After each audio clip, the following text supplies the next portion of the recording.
আসসালামু আলাইকুম। সকলকে ওয়েলকাম জানাচ্ছি আজকের এপিসোডে। আশা করি সকলে অনেক ভালো আছেন। ভিডিওটি দেখে নিশ্চয়ই বুঝতে পেরেছেন আজকের রেসিপিটা কি। হ্যাঁ, আজকে তৈরি করছি সিঙ্গারা। অনেক সময় মাংস রান্না করার পর খাওয়া দাওয়া শেষে খানিকটা মাংস থেকে যায়। সেই থেকে যাওয়া মাংস দিয়ে বিকেলের নাস্তায় যদি গরম গরম সিঙ্গারা বানানো যায় কেমন হয় বলুন তো? নিশ্চয় খারাপ হবে না, তাই না? চলুন তাহলে বানিয়ে নেওয়া যাক মাংসের সিঙ্গারা। সিঙ্গারা বানানোর জন্য প্রথমেই সিঙ্গারার জন্য ডো তৈরি করে নিব। এর জন্য একটি মিক্সিং বোল নিয়েছি। এখন এই মিক্সিং বোলে দিয়ে দিচ্ছি 1.5 কাপ পরিমাণ ময়দা। আপনারা কতটুকু সিঙ্গারা বানাতে চান সেই অনুযায়ী ময়দার পরিমাণটা বাড়িয়ে বা কমিয়ে নেবেন।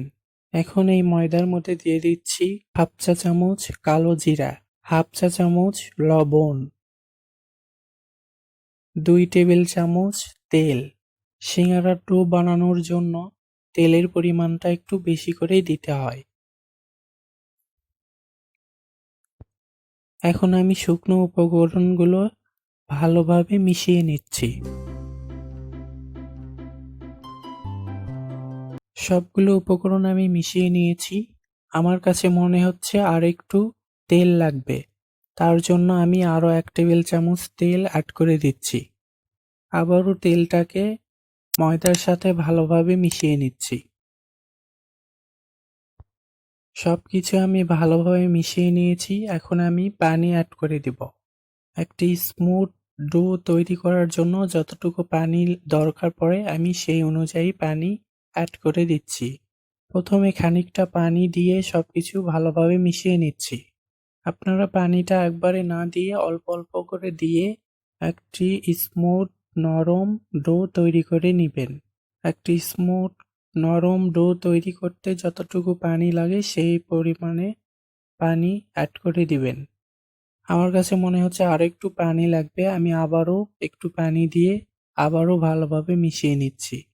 আমি অল্প অল্প করে পানি দিয়ে ভালোভাবে সবকিছু মিশিয়ে মথে নিয়ে একটি স্মুথ ডো তৈরি করে নিয়েছি। দেখুন, ঠিক এইরকম একটি ডো তৈরি করে নিতে হবে। উপর দিয়ে যেন ড্রাই না হয়ে যায় তার জন্য সামান্য একটু তেল মেখে নিচ্ছি। এখন ঢাকনা দিয়ে ঢেকে একটা সাইডে রেখে দিচ্ছি 20 মিনিটের জন্য।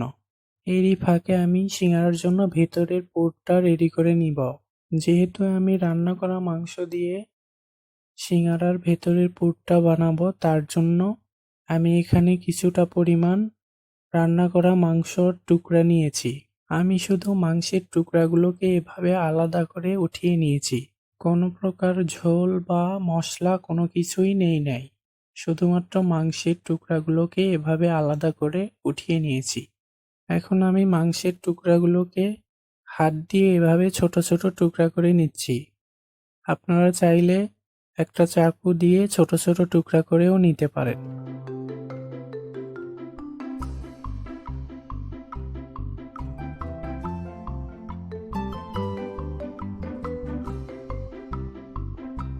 আমি এখানে গরুর মাংস নিয়েছি। আপনারা চাইলে খাসির মাংস অথবা মুরগির মাংস দিয়েও সিঙ্গারার জন্য ভেতরের পুরটা রেডি করতে পারেন। আমি সবগুলো মাংসের টুকরা এভাবে ঝুরি করে নিয়েছি দেখুন। এখন আমি কিছুটা পরিমাণ পেঁয়াজ কুচি দিয়ে মাংসগুলোকে সামান্য একটু ভেজে নেব। তার জন্য চুলায় একটি ফ্রাই প্যান বসিয়েছি। দিয়ে দিচ্ছি সামান্য পরিমাণ তেল। এখন চুলাটা জ্বালিয়ে তেলটাকে ভালোভাবে গরম করে নিচ্ছি। তেলগুলো গরম হয়ে গিয়েছে। এখন আমি দিয়ে দিচ্ছি হাফ কাপ পরিমাণ পেঁয়াজ কুচি। এখন পেঁয়াজটাকে হালকা একটু ভেজে নেব। জাস্ট পেঁয়াজের রংটা চেঞ্জ হওয়া পর্যন্ত পেঁয়াজটাকে আমি ভেজে নেব। পেঁয়াজের কালারটা চেঞ্জ হয়ে এসেছে। এ পর্যায়ে দিয়ে দিচ্ছি আমি যেই রান্না করা মাংস ঝুরি করে রেখেছিলাম সেই ঝুরি করা মাংসগুলো। এখন পেঁয়াজের সাথে মাংসগুলোকে ভালোভাবে মিশিয়ে নিচ্ছি। আপনারা চাইলে এ পর্যায়ে সামান্য একটু লবণ দিয়ে দিতে পারেন। মাংসগুলো আমার ভাজা হয়ে গিয়েছে। সিঙ্গারার জন্য মাংসের পুরটা একদম রেডি হয়ে গিয়েছে। এখন আমি চুলাটা অফ করে দিচ্ছি এবং নামিয়ে ঠান্ডা করে নিচ্ছি। এরই মাঝে সিঙ্গারার ডোটাও একদম রেডি হয়ে গিয়েছে। এখন আমি সিঙ্গারাগুলোকে বানিয়ে নিব। প্রথমে সিঙ্গারার ডোটাকে একটু এভাবে লম্বা করে নিচ্ছি। এখন একটি চাকুর সাহায্যে সমানভাবে ভাগ করে নিচ্ছি। এখন একটি ভাগ রেখে বাকি ভাগগুলো একটা বাটিতে উঠিয়ে নিব এবং ঢাকনা দিয়ে ঢেকে রেখে দেব, যাতে উপর দিয়ে ড্রাই না হয়ে যায়। এখন আমি যে ভাগটা রেখেছিলাম সেই ভাগটা দিয়ে একটি রুটি বেলে নিব। দেখুন আমি কিভাবে রুটিটা বেলে নিচ্ছি। রুটিটা একদম গোল হবে না, জাস্ট সামান্য একটু লম্বা টাইপের থাকবে, ঠিক এই রকম। এখন আমি একটি চাকুর সাহায্যে রুটিটাকে এভাবে মাঝখান দিয়ে কেটে 2 ভাগ করে নিচ্ছি। এখন আমি একটি ভাগ নিয়ে সিঙ্গারা বানিয়ে নিব। রুটিটার এক পাশ ধরে এইভাবে দিয়ে দিচ্ছি। দেখুন আমি কিভাবে দিলাম। এখন উপর দিয়ে একটু পানি লাগিয়ে নিচ্ছি। অপর পাশটি নিয়ে এসে এভাবে একইভাবে দিয়ে দিচ্ছি উপর দিয়ে। দেখুন কিভাবে দিচ্ছি। এখন চেপে চেপে 2 পাশটা লাগিয়ে দিচ্ছি।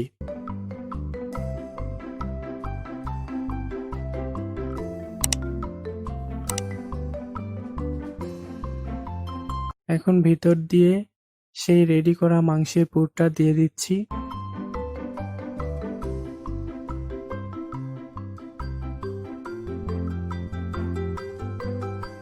পুরগুলোকে এভাবে একটু চেপে চেপে দিচ্ছি।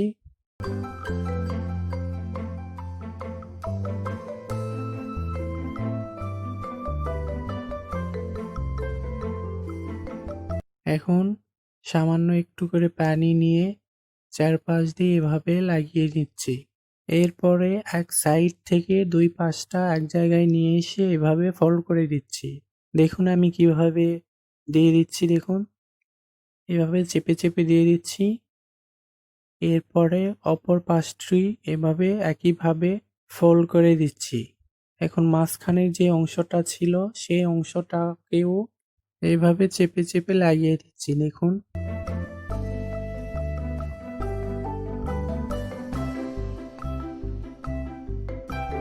এটা আসলে আপনাদের বলে বোঝানো যাবে না, এটা জাস্ট আপনাদের দেখে শিখে নিতে হবে। আপনাদের সুবিধার জন্য আমি আরো একটি বানিয়ে দেখাচ্ছি। দেখুন প্রথমে এক পাশ ধরে এইভাবে মাঝখানে নিয়ে এসে রেখে দিচ্ছি। এরপর উপর দিয়ে পানি দিয়ে দিচ্ছি। এখন অপর পাশটি ঠিক একই রকম ভাবে উপর দিয়ে এভাবে দিয়ে দিচ্ছি। এখন চেপে চেপে 2 পাশটা লাগিয়ে দিচ্ছি। পানিটা দেওয়ার কারণে 2 পাশটা খুব ভালোভাবে লেগে যাবে। পানিটা এখানে আঠার মতো কাজ করবে।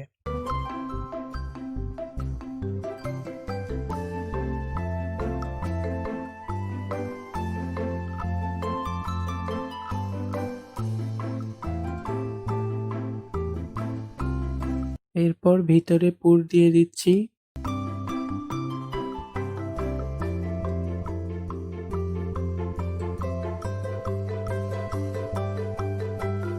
পুরগুলোকে এভাবে একটু চেপে চেপে দিচ্ছি। তারপর একটু একটু করে পানি নিয়ে চারপাশ দিয়ে এভাবে লাগিয়ে দিচ্ছি।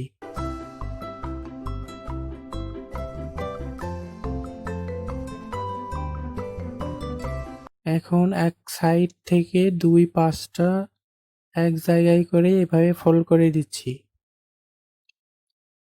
এরপর অপর পাশটা ঠিক একইভাবে এভাবে ফোল্ড করে দিচ্ছি। আর মাঝখানের যে অংশটা ছিল সেই অংশটাকেও এইভাবে নিয়ে এসে ভালোভাবে চেপে লাগিয়ে দিচ্ছি। এটা আসলে আপনাদের বলে বোঝানো যাবে না, আপনাদের দেখে শিখে নিতে হবে।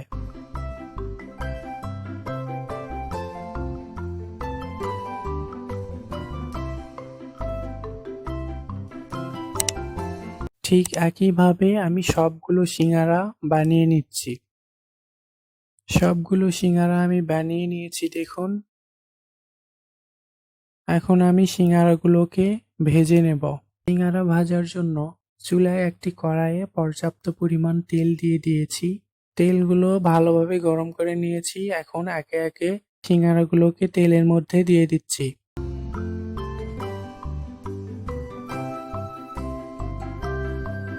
চুলার আঁচটা মিডিয়ামে রেখে ভালোভাবে উল্টিয়ে পাল্টিয়ে সিঙ্গারাগুলোকে ভেজে নিতে হবে।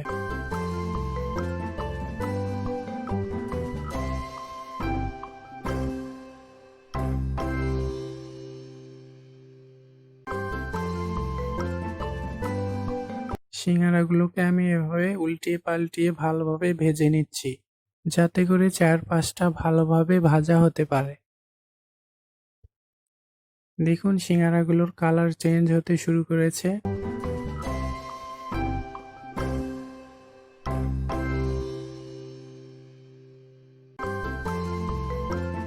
সিঙ্গারাগুলো আমার ভাজা হয়ে গিয়েছে, দেখুন কালারটা কতটা চেঞ্জ হয়ে গিয়েছে। এখন আমি সিঙ্গারাগুলোকে তেল থেকে উঠিয়ে নিচ্ছি। ঠিক একইভাবে আমি সবগুলো সিঙ্গারা ভেজে নেব। সবগুলো সিঙ্গারা আমি ভেজে নিয়েছি। তৈরি হয়ে গেল মজাদার মাংসের সিঙ্গারা। বিকেলের নাস্তার জন্য এভাবে গরম গরম সিঙ্গারা বানিয়ে নিতে পারেন। চাইলে বেশি করে বানিয়ে ফ্রোজেনও করতে পারেন। যখন দরকার পড়বে তখন বের করে কিছুক্ষণ নর্মাল তাপমাত্রায় রেখে ভেজে গরম গরম পরিবেশন করে নিতে পারেন।